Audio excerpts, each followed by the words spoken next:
The only place where crust comes before toppings is in the dictionary. A quote by Cecil E. Ann. Pizza. Hello, I'm arbitrarily British actor, director, and playwright playwright Adam Johnson, and welcome to tonight's episode of Master Pizza Theater. What's on tonight's menu? How about a cosmically crunchy caper called the Pizzanauts? Act 1.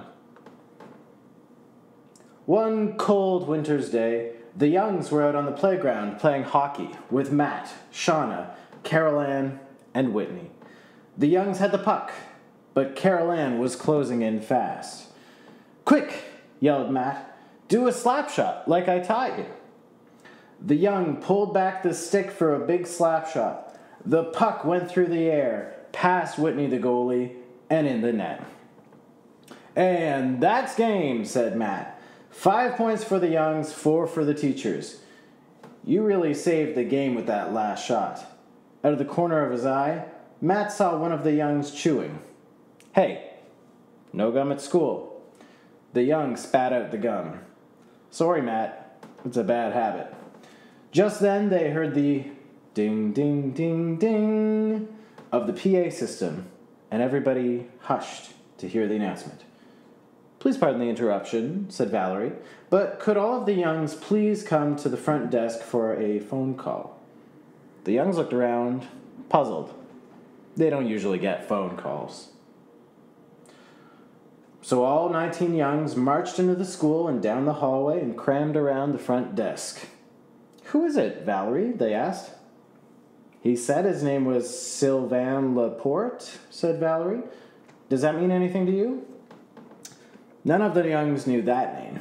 Valerie shrugged and turned on the screen for video chat.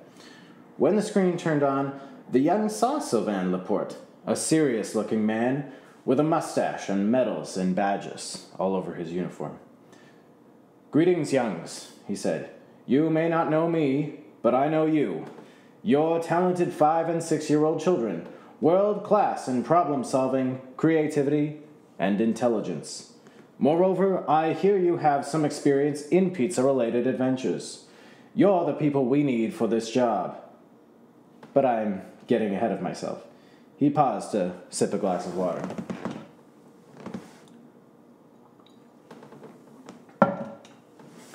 "I'm Sylvain Laporte, the president of the Canadian Space Agency.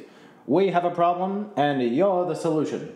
The astronauts on the International Space Station are running low on food. Each week, we send a space shuttle full of food to the astronauts. However, last week, the food orders got mixed up, and we accidentally sent them an entire order of seafood platters. And most of the astronauts are allergic to shellfish. Nobody had a good time, and the oysters made our regular supply crew quite sick. Your mission, should you choose to accept it, is to deliver this week's supply of hot, fresh, steaming pizzas up to the International Space Station. You'll fly up in the shuttle and use the Canada arm to move the pizzas from the shuttle to the station." "But, sir, why us?" asked one of the Youngs.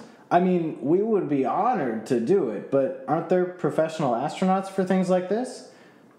"I'm glad you asked," said President Laporte. "The doorways on the shuttle are very small. We need people who are small enough to squeeze through, but strong enough to carry the supplies. It's a delicate balance. And who knows what problems might occur on the way. We need good problem solvers like yourselves. And we'll pay you in pizza." "Count me in," said one Young, putting their hand up. "Me too," said another. "And me." Soon enough, every Young had their hand up, volunteering to go on the space shuttle. President Laporte finally smiled. "Thank you, children. We'll begin work on your spacesuits right away. I'll see you in Canso, Nova Scotia, at the Maritime Launch Pad." Act 2. In no time at all, the Youngs had driven to Canso, shaken hands, suited up, and found themselves strapped in the space shuttle, ready to launch. Mission Control, we are hot for takeoff. Over, said a young, flipping switches and pushing buttons. Roger that, Shuttle 1. Confirm external thrusters are primed. Over. External thrusters are go, Mission Control, said another young. Roger that, Shuttle 1. Confirm the pizzas are hot, steaming, and delicious. Over. A young took off their helmet and took a big bite out of one of the pizzas stacked next to them. Can confirm optimal deliciousness and thermal intensity of pizzas, Mission Control. Over. Roger that, Shuttle 1. You're a go for launch. The rockets ignited, and the shuttle took off. The shuttle climbed higher and higher in the air, and the youngs peered out the window. Look at all those little ants down there, said one of the youngs. Those aren't ants, silly. Those are people, said another. My ears won't pop, said a young. Here, have a piece of my gum, said the young who'd been chewing gum ever since Matt's class. I knew my gum chewing would come in handy one day.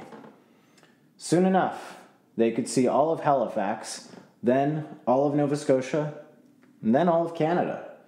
The youngs were finally in space, orbiting high above the Earth. They all gasped at how beautiful their planet was from a distance. Shuttle 1, this is Mission Control. Set course for International Space Station. Copy that, Mission Control. Shuttle 1, now setting course for International Space Station. The young sat back and relaxed. It was going to be a little while before they reached the space station. They looked at the window at the stars, chewed gum, and played the guitar. You know, the takeoff was rocky, but it's pretty calm now that we're in orbit, said a young. I know, said another, yawning. I'm sleepy. I could almost go for a nap right about... Bang! The youngs jumped up, startled. What was that? Said one of them. It was probably a little meteor, said one of the youngs. You know, they're little rocks that float through space. I'm sure it was nothing. You guys are going to want to come see this, said another young, looking out the window. They all rushed over to see. It was a meteor shower. Thousands of rocks were between them and the International Space Station and coming right for them. I've got a bad feeling about this, said one of the youngs. I can get us through this, said another, and rushed to the control panel. The young grabbed the controls and steered the ship through the meteor shower, swerving left and right, and up and down, dodging the rocks. They were almost through. Whew, that was a close one, said a young. And it's getting even closer, said another. They looked out the window to see a huge asteroid coming straight for them, and fast. It's too big and too fast. We'll never dodge it in time. We're not going to make it, said a young, who sat down by the stack of pizzas and started eating as fast as they could. I wish one of the teachers were here, said another. They'd know what to do. I think Matt would know just what to do, one of the youngs jumped to their feet and ran over to the Canadarm controls. It's time to play hockey. It's really not the time to do your daily physical activity, said another. Wait, I get it, said a third young. It's time for a slap shot. Destroy that asteroid.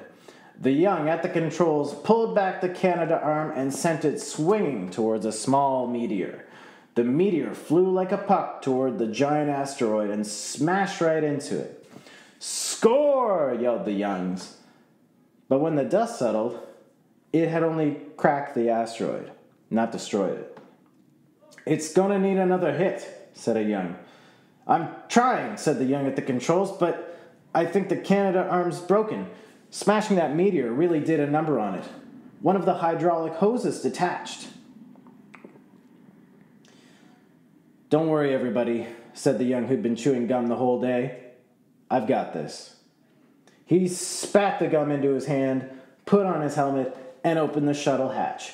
It's time to break the world record for youngest spacewalk, they said, and launched out the hatch door. They grabbed onto the Canadarm and stuck the hose back on with the gun. They gave a thumbs up to the youngs back inside the shuttle and floated back into the hatch.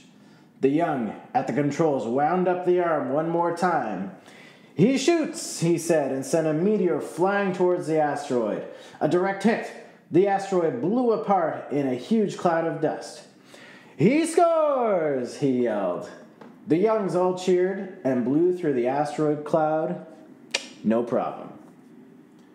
The rest of the trip went off without a hitch. Arriving at the ISS, Canadian astronaut Chris Hadfield welcomed them over their video screen. "Welcome to the ISS, youngs. You didn't have any trouble finding the place, did you?" The youngs laughed. "Chris, when I grow up, I want to be an astronaut just like you," said one of the youngs. "You're already cooler than astronauts," Chris said and saluted them. "You guys are the Pizzanauts." Thanks for joining us for this week's episode of Master Theater Pizza.